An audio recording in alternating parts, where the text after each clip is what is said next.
Konark, das steinerne Räderwerk der Zeit. Sobald der erste glühende Lichtstrahl die blutrote Haut des Sandsteins streift, erwacht ein Flüstern, das seit Jahrhunderten auf diesen einen Moment wartet. Konark ist nicht einfach nur ein Tempel an der östlichen Küste Indiens. Es ist ein riesiges, kosmisches Fahrzeug, das vor Jahrhunderten an diesem Strand gestrandet ist. Im 13. Jahrhundert ließ König Narasimhadeva I. dieses Monument aus Stein errichten. Es sollte der irdische Sonnenwagen des Gottes Surya sein. Doch wenn man heute vor diesen massiven Ruinen steht, spürt man sofort, dass dieser Ort mehr verbirgt, als die Geschichtsbücher verraten. Eine seltsame Aura umgibt das jahrhundertealte Mauerwerk. 7 kolossale, steinerne Pferde zerren unermüdlich an diesem Wagen. Sie sollen die 7 Tage der Woche oder die 7 Farben des Lichts darstellen. Aber wohin wollten sie eigentlich fahren? Und was hat sie für immer aufgehalten? An den Seiten des Tempels ragen 24 gigantische Steinräder empor, jedes fast 3 Meter hoch.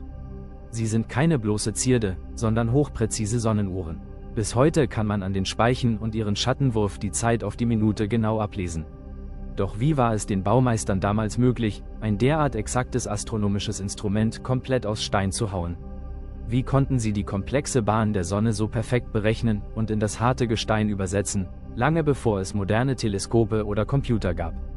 Und wie schafften sie es, tonnenschwere Steinblöcke heranzuschaffen und sie mit massiven Eisenbalken zu verstärken?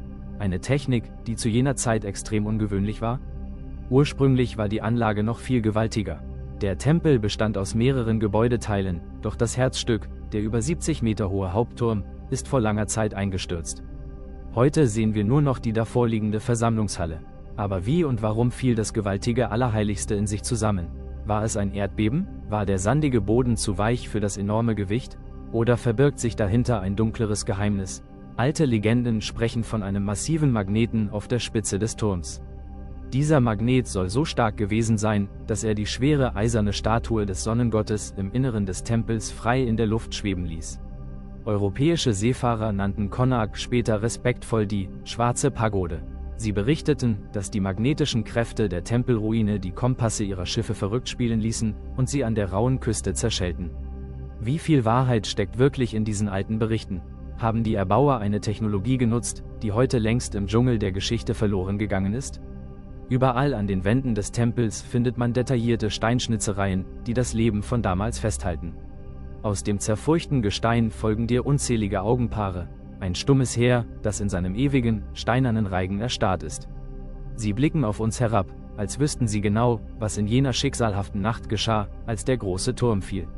Sie kennen die Antwort, aber sie schweigen hartnäckig.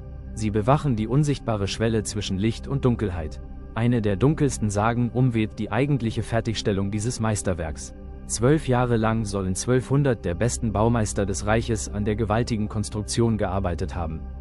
Doch als es darum ging, den massiven, krönenden Schlussstein auf die Spitze des Hauptturms zu setzen, scheiterten sie alle.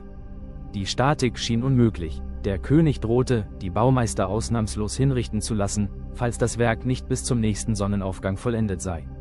In dieser verzweifelten Nacht tauchte angeblich Dharmapada auf, der Sohn des Chefarchitekten. Wie durch ein Wunder erkannte er den fatalen Fehler und setzte den Stein erfolgreich an seinen Platz.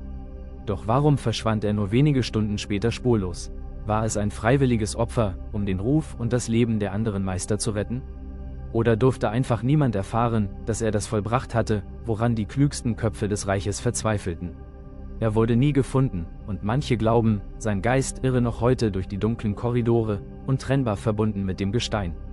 Die Meeresbrandung, die einst fast direkt an die Stufen des Tempels schlug, hat sich mittlerweile über 2 Kilometer zurückgezogen. Es wirkt beinahe so, als ob selbst der Ozean vor der stillen Macht dieses Ortes weichen wollte. Der Sonnentempel von Konark bleibt eines der faszinierendsten Rätsel der Menschheit, ein steinernes Buch, dem die wichtigsten Seiten herausgerissen wurden. Hüte dich vor der Stille zwischen den Schatten, denn dort, wo die Zeit im Stein gefangen scheint, schlägt noch immer das verborgene Herz einer Sonne, die niemals untergeht.